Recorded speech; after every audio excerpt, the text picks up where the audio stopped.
Hi everyone, Oluwagbemiro Favor once again. I want to speak briefly today to us as parents, teachers, educators, school owners, various stakeholders, and everyone in care of children. Who are we to our students? Over the weekend, I was just chatting with one of my students last week. I just pray she could not even come back. Can you imagine that? I rebuked the child and said, why do you say that? That's not good. He said, no, you don't understand. She always picks on me, always punish me. The other day, I wanted to go to the toilet. I went to her, I told her, Ma, can I go to the toilet? She said, yes. As I turned to go, she said, kneel down there. Where are you going? I asked for permission to go to the toilet. Did I ask you to go? You said I should go, ma. Shut up. I didn't ask you to go. Next time, wait for me to say go before. He said another teacher was standing by. I said, but you told her. I said she shut up that one. And eventually she asked her to go. He said every time she must find reason to say something about me in the class. And not only me, even my friend, she mentioned the girl's name. And then I looked at it. You are listening to me now as a teacher, as an educator. Are you that teacher that the child is so happy in the morning to dress up to go to school? Are you that teacher that if you are not around one day, children will be asking the school authority what happened to Mr. This, Mrs. That? The way we project ourselves to our students matters a lot. Some of us, we have made ourselves terrors, terror to these children. Why? We carry our frustration, our disappointments, transfer of aggression on these children. They will not understand. They don't know what you're passing through. Please, I've said it severally. We all have one thing or the other that we are grappling with.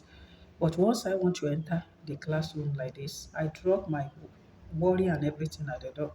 These children, at times, it can be exhausting. Some of them can be really, really, they will make you feel like, what kind of a child is this? But being a mother, we know, even with our own children, it's not easy. So we should just daily pray for the grace and do the best you can. Why will your children be wishing that you will not come to work? It's terrible. I once had a colleague. Sometimes I used to leave the staff room for her. The beating of the children is something else. The day she was saying my children did this and that with my phone, I was surprised. So you have children. I know it can be really frustrating and stressful. You give assignment, they don't do one thing or the other. But there are various ways. Like I attended a seminar workshop not quite long, and something was said about punishments. That punishments should be used to correct behavior. And I beg to disagree. I said no. Positive reinforcement works better. When you punish, there might be temporary compliance because of fear. She's going to beat me, she will punish me. But that will not change the behavior. But when you use positive reinforcement, eventually you get the desired result. So please, teachers, let's keep our own problem aside and help these children. They are so fragile. And whatever you do, the way they will interpret it will not be the way you will, want to be projected. So please, that thing touched me.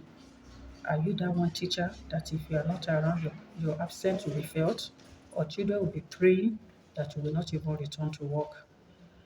Let's please get it right. I know we are doing a lot. We are doing so much, and the Lord will continue to help and assist us. But please, let's be there for these children. Let's befriend them.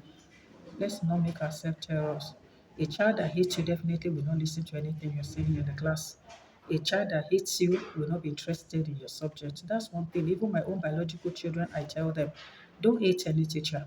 Because if you hate that teacher, you will not be interested in the subject, you will not listen, you will not do assignments. And at the end of the day, that teacher will collect her salary, she will go on with her life. You are hurting yourself. If for no other reason, because of yourself, love your teacher. So please, teachers, let's make ourselves lovable. Let's make ourselves likable. Let our children, our students always want to come around us. So I believe somebody somewhere has gained something today. Thank you so much for your time. Do have a lovely day.